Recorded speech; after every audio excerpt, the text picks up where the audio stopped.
வற்றிய நிலம் போல பக்தரை கண்டதும் தானாட தசையாட சிவமாடுதே.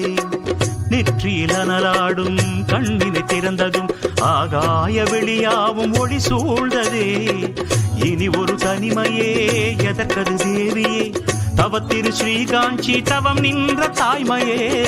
இனி ஒரு தனிமையே எதற்கது தேவியே, தவத்திரு ஸ்ரீகாஞ்சி தவம் நின்ற தாய்மையே. உனது தவம் கலையாதோ, அழகு முகம் மலராதோ, சிவம் முன்னில் கலந்தாடுமோ. உண்ணாமுலையம்மா சொல்வாயம்மா, அண்ணாமலையோடு அருள்வாயம்மா, அர்த்தநாரி தத்துவமாய் இணைந்தாயம்மா.